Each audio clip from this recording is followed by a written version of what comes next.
இந்த கல்வெட்டெல்லாம் பார்த்தீங்கன்னா இது எல்லாமே என்னன்னா காதலர்கள் கல்வெட்டு. இங்க காதலர்கள் அந்த காலத்துல இருந்திருக்காங்கன்றதுக்கு பாத்தீங்கன்னா எழுதியிருக்காங்க. இது கூட இப்ப எழுதின மாதிரி இருக்கு. இதெல்லாம் அந்த காலத்துல செதுக்கி இருக்காங்க. அந்த காலத்திலேயே அப்ப காதலர்கள் இங்க வந்திருக்காங்கன்னு தெரியுது பார்க்கும்போது.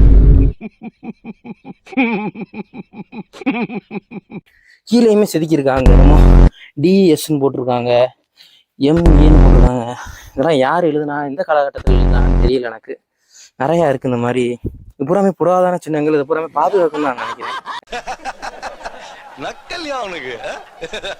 எனக்கு தெரிஞ்சு பின்னாடி பாத்தீங்கன்னா ரொம்ப டேஞ்சரா இருக்கு. நான் அங்கே ஒரு காதலர்கள் பாறையை காமிச்சேன். அதே மாதிரி இங்கிட்டு ஒண்ணு இருக்கு. சரீர நிலைமையில இருக்கு அந்த பாறை. அந்த பாறையிலையுமே நம்ம டீம் யாரோ போய் எழுதியிருக்காங்க. This is an unwanted statement irrelevant to the current situation. டேஞ்சரான டீமா தான் இருப்பாங்க போல. சரி வாங்க போம்.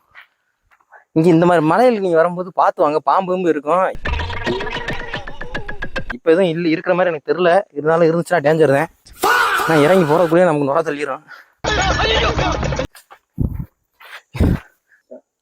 இப்போ இங்க பாத்தீங்கன்னா ஒரு மரம் தலைஞ்சிருக்கு. இந்த பாறைக்கு 2 பாறைக்கு நடுவுல தலைஞ்சிருக்கு. பார்க்கவே ரொம்ப வியப்பா இருக்கு. ஏதோ தண்ணியில அடிச்சுட்டு தலைஞ்ச மாதிரி இருக்கு. எப்படின்னு தெரியல.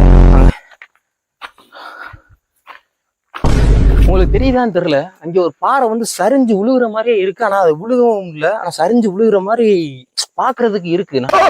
நல்லா இருக்கு பார்க்கவே.